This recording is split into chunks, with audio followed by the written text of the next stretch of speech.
जय जिनेंद्र मित्रों, आज मैं फिर से आ गई हूँ आपके सामने एक छोटी सी कहानी के साथ। एक राजा सायकाल में महल की छत पर टहल रहा था।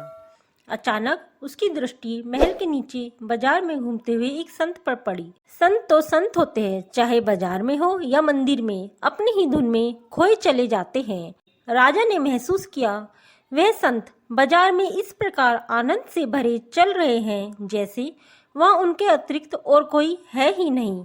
न किसी के प्रति कोई राग दिखता है, न ही द्वेष।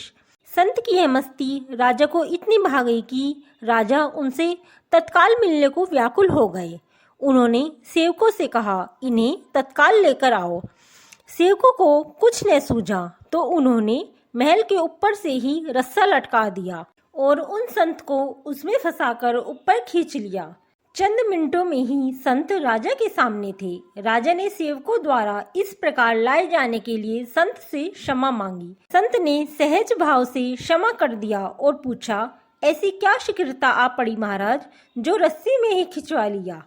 राजा ने कहा, एक प्रश्न का उत्तर पाने के लिए मैं अचानक ऐसा बेचैन हो गया कि आपको यह कष्ट हुआ। संत मुस्कुराए और बोले, ऐसी व्याकुलता थी तो बताइए क्या प्रश्न है। राजा ने कहा, प्रश्न यह है कि भगवान शीघ्र कैसे मिले। मुझे लगता है कि आप ही इसका उत्तर देकर मुझे संतुष्ट कर सकते हैं, कृपया मार्ग दिखाइए। संत ने कहा, राजन, इस प्रश्न का उत्तर तो तुम भली भांति जानते हो, बस समझ नहीं पा रहे हो। दृष्टि बड़ी करके सोचो तो तुम्हें पल भर में उत्तर मिल जाएगा। राजा ने कहा, यदि मैं सचमुच इस प्रश्न का उत्तर जान रहा होता तो मैं इतना व्याकुल क्यों होता और आपको ऐसा कष्ट कैसे देता। मैं व्यग्र हूँ, आप संत हैं, सबको उचित राह बताते हैं। राजा एक प्रकार से गिड़गिड़ा रहा था और संत चुपचाप सुन रहे थे, जैसे उन्हें उस पर दया नहीं आ रही हो। फिर बोल पड़े, सुनो अपने उलझन का उत्तर। संत बोले, सुनो, यदि मेरे मन में तुमसे मिलने का विचार आता तो कई अड़चनें आती और बहुत देर भी लगती। मैं आता, तुम्हारे दरबारियों को सूचित करता, वे तुम तक संदेश लेकर आते। तुम यदि फुर्सत में होते तो हम मिल पाते और कोई जरूरी नहीं था कि हमारा मिलना संभव भी होता या नहीं। परंतु जब तुम्हारे मन में मुझसे मिलने का विचार इतना प्रबल रूप से आया तो सोचो कितनी देर लगी मिलने में। तुमने मुझे अपने सामने प्रस्तुत कर देने के पूरे प्रयास किए। इसका परिणाम यह रहा कि घड़ी भर में ही, कम समय में तुमने मुझे प्राप्त कर लिया।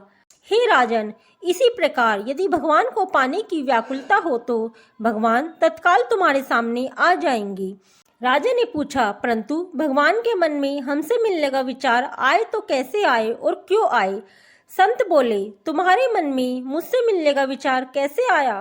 राजा ने कहा, जब मैंने देखा कि आप एक धुन में चले जा रहे हैं और सड़क, बाजार, दुकानें, मकान, मनुष्य आदि किसी की तरफ भी आपका ध्यान नहीं है, उसे देखकर मैं इतना प्रभावित हुआ कि मेरे मन में आपसे तत्काल मिलने का विचार आया। संत बोले, यही तो तरीका है भगवान को प्राप्त करने का। राजन, ऐसे ही तुम एक ही धुन में भगवान की तरफ लग जाओ, अन्य किसी की तरफ मत देखो। उनके बिना रह न सको तो भगवान के मन में तुमसे मिलने का विचार आ जाएगा और वे तुरंत मिल भी जाएंगे। तो मित्रों, अगर हमारे मन में सच्ची लगन और व्याकुलता हो तो हम कुछ भी हासिल कर सकते हैं, और अगर मन में सच्ची श्रद्धा हो तो हम भगवान को भी प्राप्त कर सकते हैं। तो मित्रों, आज आपको मेरी ये कहानी कैसी लगी? अगर आपको मेरी ये कहानी अच्छी लगी हो तो मेरी कहानी को लाइक और शेयर अवश्य कीजिए। और अगर आपने अभी तक मेरे चैनल को सब्सक्राइब नहीं किया है तो मेरा आपसे हाथ जोड़कर निवेदन है कि आप मेरे चैनल को सब्सक्राइब भी कर लीजिए और कमेंट बॉक्स में जय जिनेंद्र भी लिखिए, ताकि भगवान का सीधा आशीर्वाद आप सभी भक्तों को प्राप्त हो सके। जय जिनेंद्र मित्रों।